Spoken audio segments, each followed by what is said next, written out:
Now, founded in 2003, the Timbali Technology Incubator, among other functions, seeks to help rural farmers whose livelihoods have been undercut by high volumes of large farms in the Mpumalanga province in South Africa. Now, can the Namibian agricultural sector also reap from the same process of this technology? These questions and more will be addressed during a public lecture organized by the Namibia University of Science and Technology later today. Now, with more on the public lecture as well as on the Timbali Technology Incubator, I'm joined by CEO and founder of this technology, Louis de Klerk, as well as Solomon Bai, the Director of the Agricultural Trade Policy Institute from the Namibia University of Science and Technology. Good morning and welcome.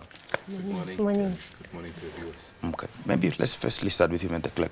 Timbali Technology Incubator, what is that about and what does the word Timbali mean? Timbali actually means flower in Siswati. And that we started with that commodity about 18 years ago. And the incubator, we incubate small businesses because research has shown that small businesses fail during the first 3 years. And we found a way to connect often unskilled rural women to highly sophisticated markets. And I think that's basically what Timbali does. That's an interesting aspect that maybe so just cut you short. So that it's more focusing on the rural aspect, Yes. but more on women. Why specifically perhaps women? There's no reason. It's just that the women gravitated towards our model. It's not that we're discriminating against, but we at the moment have about, I think, 60% ladies. Okay. We found that, you know, as you said, if you have to compete with third generation farmers in the marketplace, it's very difficult. And as a smallholder, how do you have, there's a huge barrier to entry. So we actually looked at these two challenges, the competitiveness and productivity. Because if a smallholder cannot face those two problems, it's difficult to survive in the long run. So we looked for an answer for the competitiveness, and we cluster smallholder farmers together, so the economy of scale actually tips in their favor, because they do bulk buying, shared services. And then we also looked at productivity. We wanted a way to, like a yellow brick road or a paint by number system. When everything goes wrong on a Monday morning, what do you do? And we found it actually in a business model that is successful all over the world. It's called McDonald's, or maybe even we can use Kentucky Fried Chicken as an example. That gives you a predictable quality product 365 days of the year. Not just once a month, but every month. Consistency. So often low-skilled people drive a system, and the system gives you a predictable quality product. Because the markets are so sophisticated, they want quality and quantity and consistency. Yes. Okay, let's talk about, the link between this initiative as well as that of the NUST. NUST, what's the link there? Yeah, first of all, good morning to the viewers once again. The link is, of course, one can look at it threefold. First of all, we are a University of Science and Technology. That's number one. Number two, we do carry out research in the country. And we are, of course, a trade policy institute. So what we're supposed to do is to create sustainable synergies between, local entities, create some avenues, or a more symbiotic relationship between successful entities like Timbali and the local businesses. And through the research that we've conducted over the years, we've discovered that smallholder farmers are battling with a number of key challenges. Among others, the seasonality of production, meaning that they are only able to produce certain products during, let's say, during the rainy season, and after that, then they get out of the market. But through the initiatives of Timbali, we are looking for more long-term, ways to improve, among others, availability of information, training, linkages to, lucrative markets. I think that's a bigger picture. That's why we invited Louise to come on board and share with us not only the success stories, but also some of the failures, right? Because we're looking at the possibility of replicating this whole, innovative way of dealing with challenges here within Namibia. You mentioned on the issue that you guys carry out research. Some of the research that you did carry out that obviously led now to a public lecture that's going to be taking place later, and also engagement with Timbali. What were some of the outcomes of that research? Yeah, some of the key recommendations, of course, we had to identify some ways of upscaling and enabling these smallholder farmers to participate in mainstream markets. And the way of engaging Timbali is one of those ways of trying to ensure that the smallholder farmers are not only just participating in the informal markets, but they're also participating in both the local and international export markets. That's a bigger picture. Mr. Gleck, let's talk about since the formation of Timbali, the success, obviously aiming to bring up agribusiness in the SME sector into the mainstream economy. Let's talk about some of those few successes maybe that you can attribute to, and how has that journey been? Yes, we started, Timbali is on the eastern part in South Africa, on the eastern part right next to the border of Mozambique, which is subtropical, and we started with cut flowers. And long story short, 18 years later, those farmers are still supplying. They started with supplying into Multiflora in Johannesburg. And a few years ago, I was in Swartkops and I walked into a florist.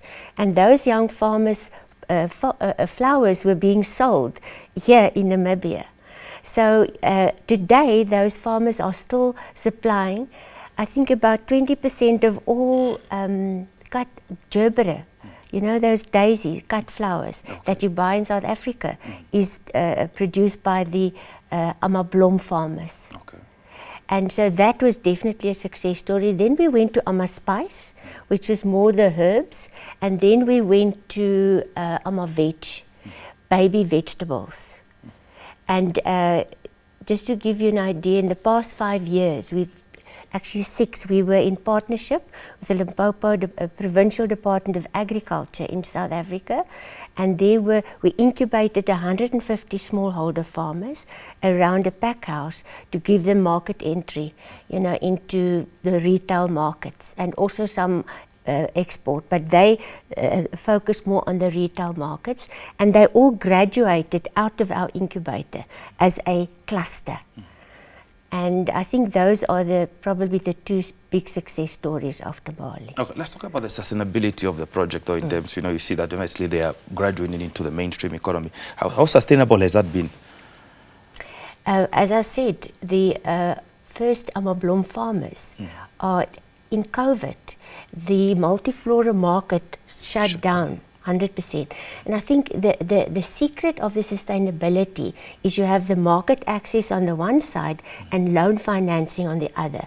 If the farmers, the Amablom farmers, during and after COVID didn't have access to loan financing to see them through, then they wouldn't have been sustainable. So I think that Mohammed Yunus in his book, Banker for the Poor, says that's obvious. Sometimes how you get rid of poverty. People borrow money and they pay it back. Because then they are self-sufficient and they grow at their own pace. And that is basically, I think, one of our secrets. Okay, interesting. Let's talk about some of the success stories that you are likely to draw from this success that she has mentioned. Taking away the fact that you mentioned about you wanted to avoid possibly the issue of seasonal productivity, what else can you draw from this success? Yeah, first of all, I think there's a couple of success stories that we're looking at. The one is, of course, the access to, lucrative markets. It's a component. The other one is innovative ways of funding, for instance, whereby you have a group of farmers that are properly trained, right? Properly, capacitated to deal with risks. And we're looking at finding alternative funding avenues to fund, for instance, farmers. In this specific mold. And then, of course, you have some cross-border, visits that we're looking at local farmers.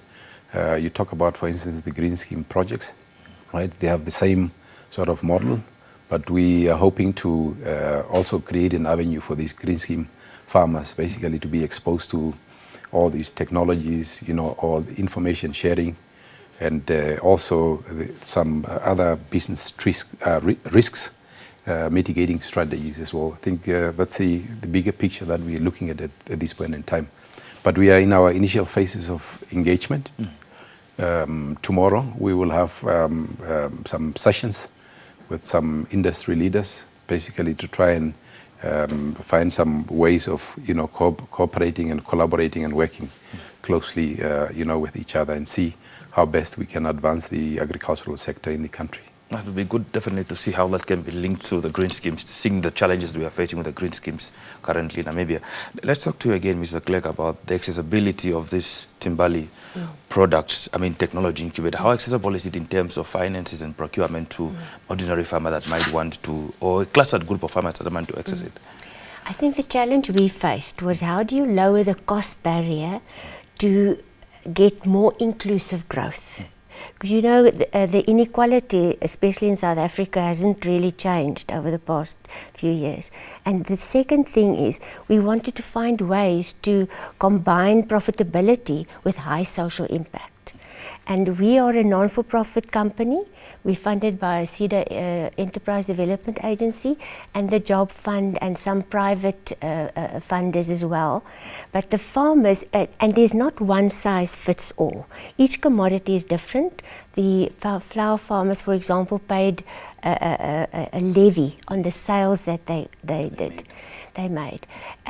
But there's different models for different commodities. But that is basically, the essence is to have a little bit of subsidy and that the farmers also pay for services. Interesting. Let's perhaps talk about the fact that, this lecture that you're going to have, how will this lecture foster this technology into the Namibian agri-SME sector? I know you are saying you are hopefully at the beginning, but I'm sure there should be some kind of influence that also came from the research that you have done to perhaps put these two together. Yeah, so first of all, what we try and achieve with these public lectures is to create dialogue, right, and stimulate, avenues for information dissemination, within the country and even outside the country by, bringing in a lot of different experts with different skills and so on. But of course, after the public lecture, there's always, a follow-up, a different way of looking at how best, one can pick one or two tricks out of the success stories of the likes of Timbali, and then try and roll it out, through different businesses within the agricultural sector. Okay, let's talk about the public lecture as we conclude our conversation. We know that it will take place today. When, where, what time? So the public lecture will be at the NUST, the lower campus, in the mining auditorium at 6:30.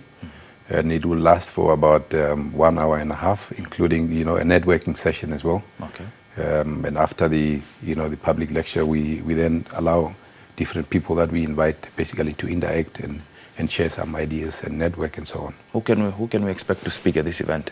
It will be Louise, will be the key speaker, and of course there will be a platform whereby we'll open up the discussions. So she's our main speaker. She's the champion for the day. Okay. Yeah. Now, as we conclude, perhaps any final remarks from you, Ms. Louise? Yes, I just want to say, Timbali has no silver bullet. There's no quick and easy answer to difficult questions. But we'd like to share our lessons learned so that we can learn from each other. I think business is not business as usual. The cat is out of the bag and it's never going to go back again. And I think we need to start a new conversation from our side also. Yeah. From ATPI's side, I think one of the key drivers or the key objectives of ATPI is to create evidence for sustainable policy formulation. And those policies are not only from a production side. We're also looking at ways to come up with access to international markets and policies that will then be able to assist the economy to grow using the different avenues that exist within the agricultural sector. Okay. Well, thank you very much, and we wish you all the best with the public lecture and your further engagements with regards to the examples that you're bringing to Namibia for us to be able to learn and see where we can also improve. Thank you. Thank you very much. Thank you very much, Professor Mbai. Now, that was the CEO as well as founder of Timbali Technology, Ms. Louise de Klerk, as well as Mr. Solomon Mbai, who is a director at the Agricultural Trade Policy Institute at the Namibia University of Science and Technology, talking about the public lecture that is expected to be hosted later today.